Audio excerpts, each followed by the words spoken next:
సమస్యల పరిష్కారం కోసం కర్నూలులో మున్సిపల్ డ్రైవర్లు సమ్మెను కొనసాగిస్తున్నారు. ప్రభుత్వం తమ డిమాండ్లను నెరవేర్చకపోవడంతో డ్రైవర్లు సమ్మెను ఉధృతం చేశారు. జీతాల పెంపు, అధికారుల వేధింపులతో పాటు పలు డిమాండ్ల పరిష్కారం కోసం క్యాబ్ డ్రైవర్లు 2 వారాలుగా సమ్మె చేస్తున్నారు. ప్రభుత్వం స్పందించకపోవడంపై వారు ఆగ్రహం వ్యక్తం చేస్తున్నారు. ప్రభుత్వం తక్షణమే తమ డిమాండ్లను పరిష్కరించాలని, లేకపోతే ఆందోళనలను మరింత ఉధృతం చేస్తామని హెచ్చరించారు.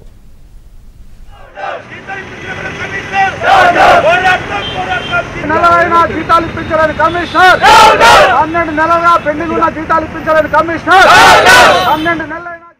12 నెలల నుంచి జీతాలు రాకపోగా మేము కలెక్టర్ గారికి, కమిషనర్ గారికి, మేయర్కి, ఎమ్మెల్యేలకి, లాస్ట్ కార్పొరేటర్లకి, వీధిలో ఉన్న ప్రతి ఒక్కరికి కూడా మేము మా గోడు విన్నవించుకున్నా కూడా మా ప్రాబ్లంని, మా పరిస్థితిని ఎవరు పట్టించుకోలేని పరిస్థితి ఉండడం వల్ల గత 2-3 నెలల కింద కమిషనర్ సారే దగ్గరుండి మీకు నేను నెల జీతాలు వేస్తాను అని మా సమ్మెలో ఉన్నప్పుడు పిలిచి చెప్పడం వల్ల మేము సమ్మెని విరమించుకొని మేము మళ్ళా మా డ్యూటీలకి ఎక్కడం జరిగింది.